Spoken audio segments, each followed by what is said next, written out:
Konting background music. Ayan, umaanda na yung video ko. Hi, kamusta po? Sandali, naglalagay lang kami ng background music para sa video, no? Pakihawak po. Hi, ako po si Rachel ng Team Eureka. Naka-exit po nung nakaraang ilang linggo na po, hindi ko na matandaan. Kahapon ko lang kinuha yung reward ko. So, eto po yun.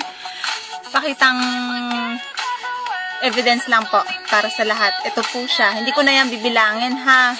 So, nandito po kami sa bahay. Nakikita nyo, double bed po yung aming kama, no? And isa pa, natatawa ako sa video. Isang patunay, nandito po ako sa Qatar. Ayan po yung ID ko, oh. Ayan na. Siguro nakikita nyo, ha? Tapos ito po yung resibo. Ayun po yung pangalan ko. Nasaan ba yung pangalan? Ito po. Ayan. Rachel Bernal Ebrada. Tapos ito po yung amount na nakuha ko kahapon. So, titig. Tama? Hi. Sa mga nanonood po, mga hindi pa po clients ni mGoldex, iiwan po namin sa inyo yung mga decisions kasi hindi naman po talaga ito pilitan. Isa pa, si mGoldex ay hindi po investment scheme, ha? Tindahan po ito ng ginto. Clients po kami, bumili kami sa kanya ng ginto. Nataon lamang po na marami siyang marketing bonuses and yung kanyang mga commissions for the clients is napakaganda po. Kaya parang iba po is nami-misinterpret nila. Investment daw po si mGoldex. Hindi po. Isa po itong online store ng ginto na kung saan bumili kami at the same time, napasama po kami sa kanilang marketing platform. Yun po yung tinatawag naming 1+2.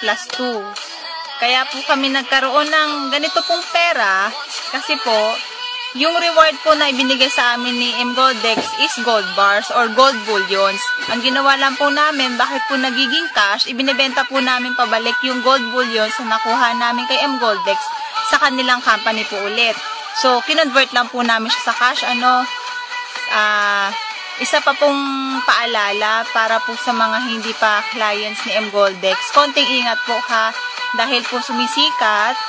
Although maraming batiko sa Pilipinas na kesyo po scam kami at hindi naman po talaga registered. Hindi naman talaga registered sa SEC at mga DTI, kasi nga online store, hindi po pwedeng ma-register sa Pilipinas through SEC dahil wala naman pong main office. Isa pa, main office po natin is nasa Germany, no? Doon po kayo makakita ng kanyang legal office and legal documents is nasa kanila. Isa pa, yung paalala ko nga po sa mga hindi pa clients ni mGoldex, makipag-negotiate lang po kayo sa mga certified clients katulad ko ni mGoldex kasi po marami nang nanggagaya. So, konting abiso, ingat po tayo, ha. Baka po kasi kayo is nagsabi na join lang kayo ng join, tas bigla pong, ayan na, totoo, na-scam kayo. Ano nangyari sa pera nyo? Di ba wala? So, yun lang po. Isa pa pala, sorry, nabubulol. Pabati daw po from my table mates and other team members sa aking table na sila Jerome De Mayuga, Ate Josephine Placido, si Ate Eloisa, ano apelyido ni Eloisa? Villanuevo from Dubai and UAE.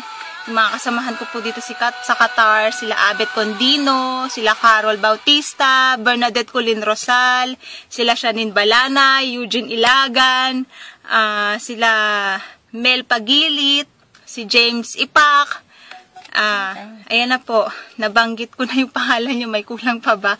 Kung meron pa pong kulang, sorry, ha, hindi kasi gumawa ng listahan. So, para po ito sa Team Eureka, ano na po, okay na po ba yung proof? Pasensya na, nervous pa rin ako hanggang ngayon, ha, kaya utal-utal pa. So, thank you.